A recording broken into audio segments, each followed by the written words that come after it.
অবরুদ্ধ নিশীথ লিখেছেন তেজস্মিতা মুর্তজা। পর্ব 14। সেদিন ঝামেলা মিটিয়েছে হামজা। জয়কে আর ভার্সিটি মুখও হতে দেয়নি। সে গিয়ে প্রিন্সিপাল এবং সাধারণ সম্পাদকের সঙ্গে ছোট্ট একটা মিটিং করে ঝামেলা মিটিয়ে এসেছে। তা কতটা মিটেছে জানা নেই। রাতের গাড়ি জয়ের। সে ঢাকা যাবার সময় কোনো দিন কার ব্যবহার করে না, বাসে যায়। এতে তার ইন্টারেস্টটা কী তা জয় জানে ভালো। রাত 10টার সময় দুজন হোটেলে বসে আরাম করে খেলো। এরপর দুটো সিগারেট ধরালো। জয় সিগারেটের টান দিয়ে হামজাকে বলল, আমি 3 দিনের ভেতরে ফেরার চেষ্টা করব। তুমি ছেলেদের অ্যালার্ট থাকতে বইল। আর এত চিন্তা করো না হুদ্দাই। তোমার যে প্রতিদ্বন্দ্বীগুলা ভোট করতেছে তাদের লোক টাকা নিয়েও ভোট দেবে না। একটাই অপশন তাদের কাছে, তুমি। মাঝার সুস্থ হতে হতে ইলেকশন শেষ হয়ে যাবে। খুব খারাপ কিছু হবে না।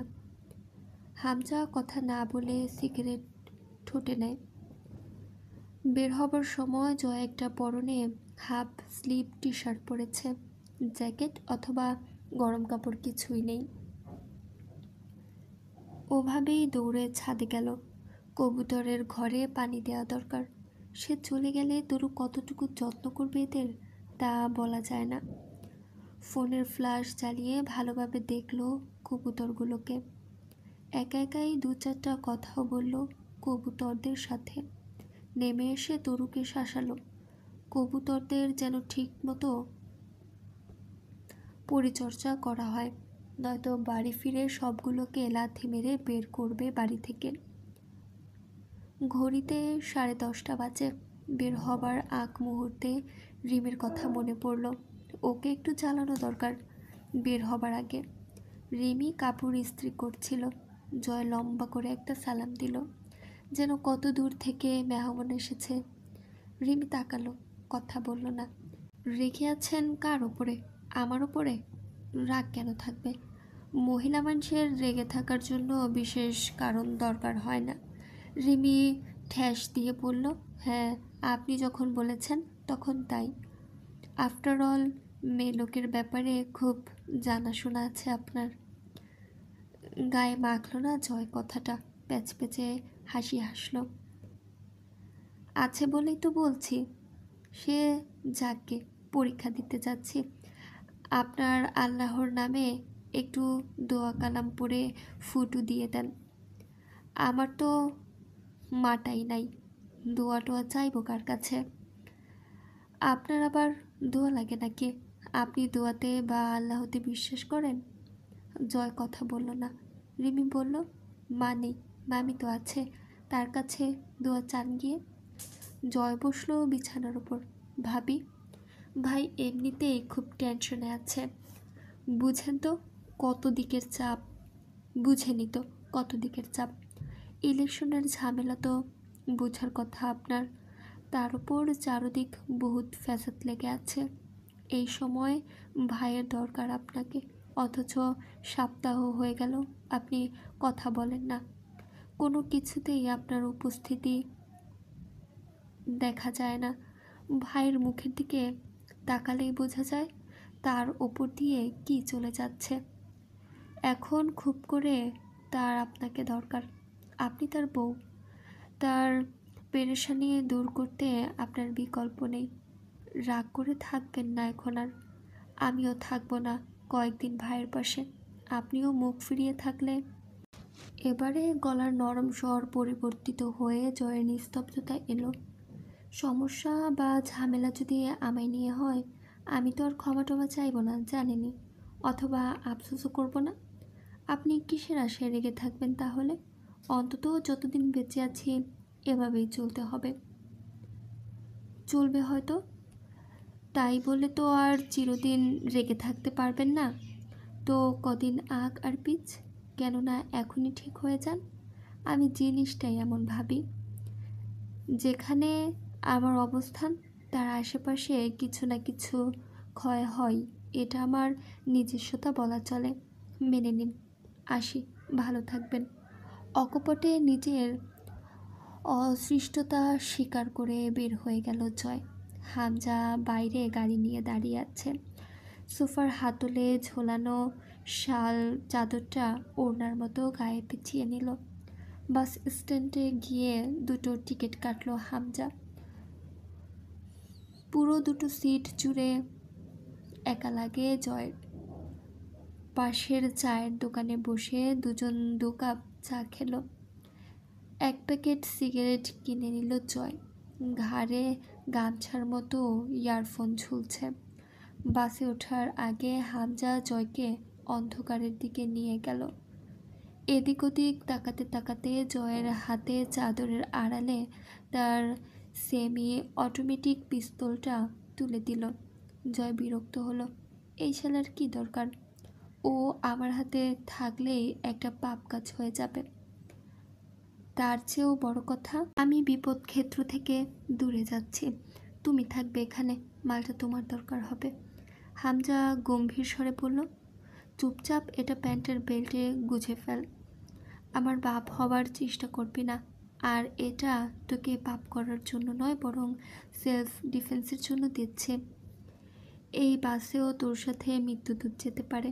বাসে ঘুমিয়ে পড়িস না যেন। ইয়ারফোনের সাউন্ড হাই রাখবি। পরীক্ষা শেষ করে 1 ঘন্টাও ওখানে দেরি করবি না। সোজা দিনাজপুরের বাস ধরবি।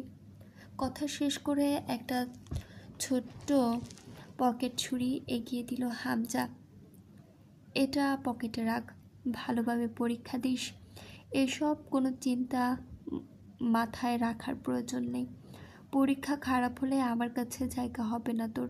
সুতরাং সম্পূর্ণ মনোযোগ যেন শুধু পরীক্ষায় থাকে। বাসের জানালা খোলা রাখবি না। আর টি শার্টটাই বা পরেছিস কেন? ওটা সব প্যান্টটাও খুলে ফেল। খুব গরম পড়েছে তো, পৌষ মাস বলে কথা, চারদিকে খুব গরম। জয় হেসে ফেলল নির্লজ্জের মতো। জ্যাকেট আনিনি সাথে? আমার শীত লাগে না, জানোই তো। কবিরকে বলে দিয়েছি ও সব সময় সাথে থাকবে তোমার। মামাকে রাত বিরাতে বের হতে দিও না। হামজা নিজের জ্যাকেটটা খুলে ফেলল। জয় নিষেধ করার সাহস পেল না। এই পাবলিক প্লেসে হামজা ঠাস করে একটা চড় মারলে মান ইজ্জত থাকবে না। জ্যাকেটটা কনুইতে বাঁধিয়ে পিস্তলটা প্যান্টে গুছিয়ে চাদর জড়িয়ে নিল গায়ে। বাসে উঠতে গিয়ে আবার দৌড়ে ফিরে এলো। লাইটার বা ডিয়াসলাইট কিছুই নাই আমার সাথে। লাইটারটা দাও। হামজা লাইটার বের করলে তা হাতে না দিয়ে আলতো করে একবার বুকে বুক মেশালো জয়। পরে লাইটার নিয়ে দৌড়ে গিয়ে সবে চলতে শুরু করা বাসে উঠল লাফিয়ে। পরদিন অন্তুর ইন্ডাক্টরি এনথ্রোপোলজি পরীক্ষা। অন্তুর মনে হয় নৃবিজ্ঞান হলো সবচেয়ে বাজে সাবজেক্ট সমাজবিজ্ঞান বিভাগের। সবগুলো ভালো নয়, তবে এটা অসহ্যকর। অনেকক্ষণ যাবৎ আম্মু ডাকছে খাওয়ার জন্য। অন্তু ঠিকমতো জবাবও দিতে পারেনি। দরজার বাইরে থেকে অনুমতি চাইলেন আমজাদ সাহেব, আসবো? অন্তু বিরক্ত হলো। আব্বু, এই স্বভাবটা যাবে না তোমার? আমার ঘরে ঢুকতে কিসের অনুমতি? আমজাদ সাহেব বরাবরের মতো জবাব না দিয়ে ভেতরে এসে দাঁড়ালেন। চল, আমি খেতে বসবো। আচ্ছা, তুমি খেয়ে নাও, আমি সময় পেলে খেয়ে বের হব। আমি খেতে বসবো। আপু, আমি পরে খাচ্ছি, ক্ষুধাই লাগেনি, মানে রুচি পাচ্ছি না। ধমকে উঠলেন আমজাদ সাহেব। কিন্তু আমি এখনই খেতে বসবো। অন্তু হার মানল, তাকিয়ে থাকলো আপুর দিকে। ঘিয়ে রঙা শাল জড়ানো লম্বাটে চেহারাটা, চাপাদাড়িতে মেহেদি। আমজাদ সাহেব জিজ্ঞাসা করলেন, তাকিয়ে আছিস কেন? একটু বসো তো আপু। সিটিয়ে থাকা বই খাতা সরিয়ে দিল অন্তু। আমজাদ সাহেব বসলেন। জিজ্ঞাসা করলেন, এভাবে চেয়ে আছিস কেন? কি হয়েছে? প্রস্তুতি ভালো তো? অন্তুর খাতা এগিয়ে নিলেন। তাতে চোখ বুলিয়ে বললেন, লেখার লাইন এখনও ঠিক মতো সোজা হয়নি। হাসল অন্তু। আমি সোজা হয়েছি? আমি বেত হাতে করা বাদ দিয়েছি যে। অন্তু হেসে ফেলল। বেত হাতে করলেই ইস, খামুখা ভয় পেতাম। তখন যদি বুঝতাম তুমি শুধুই ভয় দেখাতে দেখাচ্ছ, এত ডিসিপ্লিনড ভালো মেয়ে হতাম না আমি, প্রমিস। হেসে ফেললেন আমজাদ সাহেব। এখন বেত হাতে তুললে ঠিক মারবো। চল, তোর আম্মা বসে আছে, দেরি হলে একটা ছোটোখাটো ঘূর্ণিঝড় বয়ে যাবে। একটা প্রশ্ন করব? না, আগে খেতে চল। ধান্দাবাজি আমার সাথে না। না খেয়ে পরীক্ষা দিতে যায় কেউ? অন্তু চেয়ে রইল কিছুক্ষণ আপুর দিকে। চোখ দুটো সজল হয়ে উঠল, অল্প পানি ছলছল করে উঠল। হুমায়ুন আহমেদ বলেছিলেন, হিমুরা পকেটে টাকা নিয়ে ঘোরে না। অন্তু সেটাকে নিজের মতো করে বলে। অন্তুরা কান্না করে না। আজও একবার নিজেকে কথাটা বলে গলাটা কড়া করার চেষ্টা করল। আপু, সবার আব্বু তোমার মতো হয় না, তাই না? হাসলেন আমজাদ সাহেব। আমি কেমন রে অন্তু? অন্তু বুঝি বলতে পারে মুখে কথা? তার কান্না পাচ্ছে, কিন্তু অন্তুরা কাঁদে না। সে কান্না গিলে বলল, মোটামুটি ভালো না। ফের হাসলেন আমজাদ সাহেব। আমি জীবনে বিশেষ কিছুই দেইনি তোকে, শুধু নিজের কর্তব্য পালন করার চেষ্টা করেছি। শেষ অবধি সেটাও সুষ্ঠুভাবে পারিনি। সেসব ধরে রাখিস না, সেসব ধরে রাখিস না। আমার তো মা নেই, তোকে মাঝে মধ্যেই মা মা বলে ডাকি। এই সুযোগটা কেনার সামর্থ্য আমার নেই, তুই বিনামূল্যে দিয়ে রেখেছিস। তার বদলে কি দিতে পেরেছি তোকে? অন্তু সহ্য করতে পারল না, বুকের ভার বাঁধ মানবে না বেশিক্ষণ। চোখ বুঝে অনুরোধ করার মতো বলে উঠল, চুপ করো আব্বু, চুপ করো আব্বু। নিজেকে সামলালো। আপুর দিকে তাকিয়ে অন্তিকের কথা মনে পড়ে মুখ মলিন হতে গিয়েও হলো না। যারা কম হাসে তাদের হঠাৎ হাসি মিলিয়ে দেওয়ার সাহস অন্তুর নেই, বিশেষ করে আপুর। হুট করে আপুর উড়োতে মাথা রেখে শুয়ে পড়ল। এভাবে ছোটবেলায় সে আপুর উড়োতে মাথা রেখে পড়া শিখত আপুর কাছে। ওভাবেই ঘুমিয়ে গেলে আমজাদ সাহেব আবার ডেকে তুলতেন জোর করে খাওয়ার জন্য। নিষ্ঠুর লাগতো তখন আব্বুকে। কাঁচা ঘুম ভাঙিয়ে ভাত খাইয়ে দেয়া, সকালে টেনে তুলে স্কুলে নিয়ে যাওয়া। অন্তু রাস্তাটা কোনোদিন আব্বুর হাত জড়িয়ে ধরে পার হয়নি। একটা আঙুলের মাথা ধরত, পুরো হাত ধরলে সে আব্বুর ওপর পুরোপুরি নির্ভরশীল হয়ে পড়বে, নিজের ওপর আত্মবিশ্বাস হারিয়ে ফেলবে।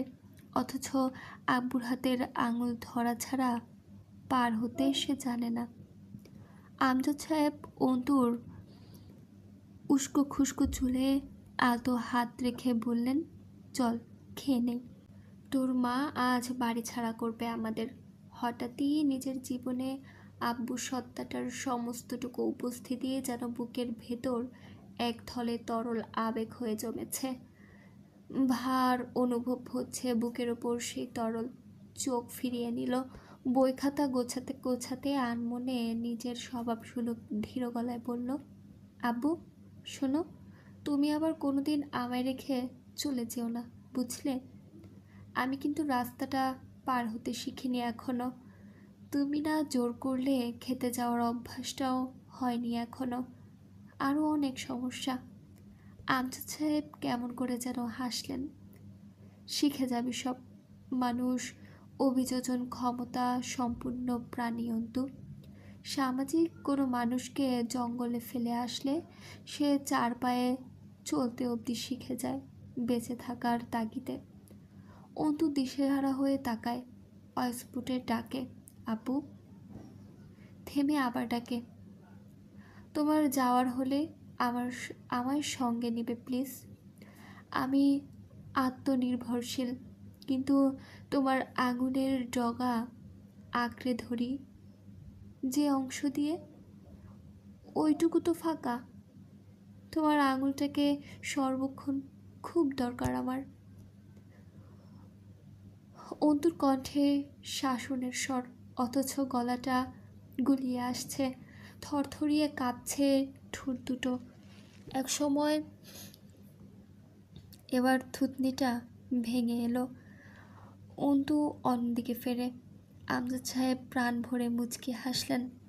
হাই স্কুলের প্রবীণ প্রিন্সিপাল একবার বলেছিলেন, বুঝলে আমজাদ, অন্তু হলো তোমার ফটোস্টেট কপি, কিন্তু বোধহয় মেশিনের গড়বড়ে ছেলে না হয়ে মেয়ে হয়ে গেছে।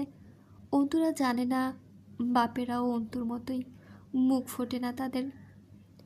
কেউ চিরকাল থাকে না অন্তু, যিনি থাকেন তিনি তো রব। আমি কেবল মাধ্যম একটা, আর তুই আমার আমানত। এই ক্ষণস্থায়ী সাক্ষাতে এত মায়া লাগাতে নেই অন্তু। মায়া মূর্খদের দেহে পরজীবীর মতো বাস করে, শুষে শুষে খেয়ে ফেলে তাদের জীবন রসকে। তুই তা নিজের ভেতরে রাখবি না। অন্তু নিজের ওপর বিরক্তিতে নাক মুখ কুচকে শক্ত গলায় বলল, আব্বু, হুট করে এত বুকে হাহাকার লাগছে কেন বলো তো? আমজাদ সাহেব হেসে হাত নেড়ে ইশারা করলেন, এদিকে আয়। অন্তু মেঝেতে বসে আব্বুর উরুতে মাথা ঠেকায়। কখনো এভাবে প্রকাশ করা হয়নি এসব, আজ ঠেকানোর দায় হচ্ছে। অন্তুর মাথায় হাত রাখলেন তিনি। আমি আছি, যতদিন আছি আমি আছি। আমি না থাকার কালে যা আসবে তোর ওপর, তার দায় আমায় দিস না। সাধারণ এক মানুষ হয়ে এত ওজন বয়ে নিতে পারবো না আমি। অন্তুর মুখ তুলল। তিনি হাতটা শক্ত করে চেপে ধরলেন অন্তুর, যেন অদম্য এক সাহস তিনি অন্তুর ভেতরে প্রবেশের চেষ্টা চালালেন। আমি থাকবো না চিরকাল, কিন্তু তোকে নিজের জীবনদশা কাটিয়ে তবে রবের কাছে ফিরতে হবে। জীবন একটা চক্র, জীবন একটা রণক্ষেত্র। সেখানে তোর হাতিয়ার হলো আত্মবিশ্বাস, আর ঢাল তোর ধৈর্য। এই দুটোকে সবসময় শান দিয়ে পিঠে সজ্জিত করে রাখবি।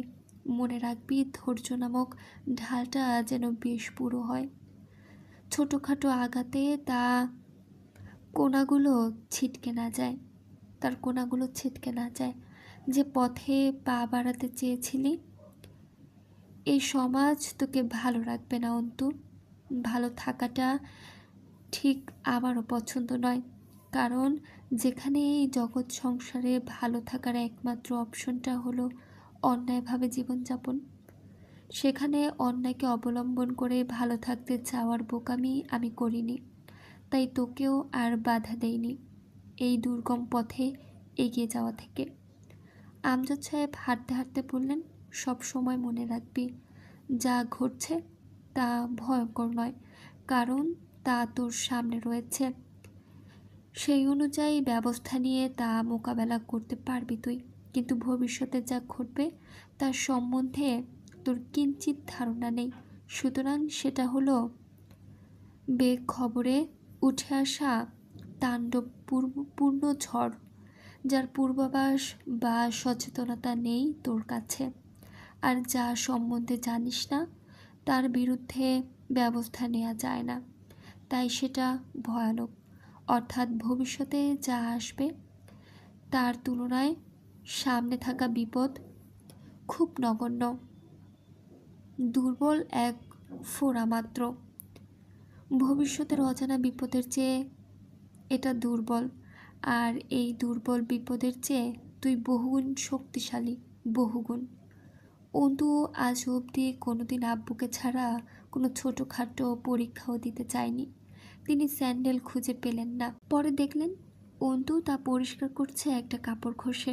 গম্ভীর হলেন আমজাদ সাহেব, তোকে নিষেধ করেছি না এসব করতে? স্যান্ডেল পায়ের জিনিস, তা আবার ঘষে মেজে পরিষ্কার করার কি আছে? সুফিয়ানা ভালো না, তুই আর কোনোদিন স্যান্ডেল পরিষ্কার করবি না। অন্তু পাত্তাই দিল না। রাস্তার ধারে দাঁড়িয়ে বরাবরের মতো আব্বুর আঙুলের ডগাটা নিজের তর্জনী আঙুলে ঢুকিয়ে জড়িয়ে ধরেছিল অন্তু। ভার্সিটিতে ঢুকে বুকের কম্পন বাড়ল। না জানি কোন দিক থেকে জয়ামির এসে দাঁড়ায়।